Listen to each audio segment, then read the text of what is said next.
Unajua kuna watu wao wanajiuliza maswali mengi sana. Kuna wakati wanaanza kulaumu mara Mungu vipi, mbona mimi kama hanioni? Mara mbona mambo yangu hayaendi? Kuna wakati natakiwa uonyeshe asili yako, yani uonyeshe juhudi yako binafsi nje ya kile kitu ambacho wanakiona watu. Kwa mfano nadhani unaona juu ya video hapo kuna huo upinde wa mvua. Yani tukiangalia leo ndo umetoka. Sasa kwa mantiki hiyo, tukiangalia kwa watu wanaotoka maeneo ya kanda ya ziwa, wanaokimbiza zile tofali za choma, huu ndo muda sahihi wa kufanya hiyo kazi.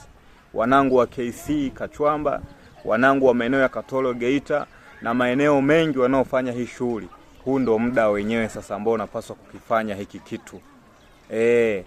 Nadhani unaona hapa mimi tayari siongei tu, yani tuko kwa vitendo. Tayari zishaanza kukimbia kama unavyoona hapo.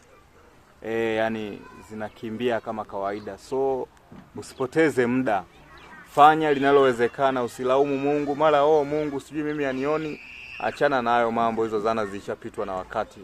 Kapamile Studio we never back. Tunakukaribisha pia upate huduma nzuri.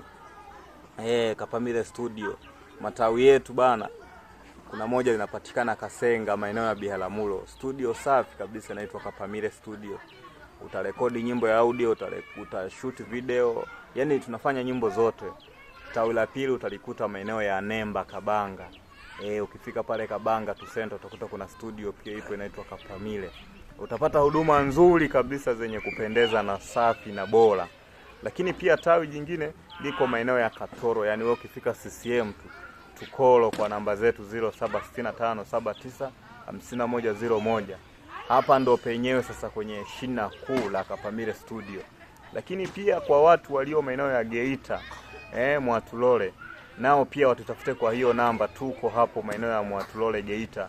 Ukifika maeneo ya Mchangani hapo utaweza kupata studio inaitwa Kapamile Studio. Ipo mkabala na duka la dawa linaloitwa Sahala. So piga kazi bana, usilaumu Mungu. Sikae unasema mara sijui nini mimi vipi Mungu anioni. Achana na hizo zana zishawahi kupitwa na wakati. Upinde unauona huwa hapa kabisa, ni huwa hapa. Alafu hiki ni kiangazi.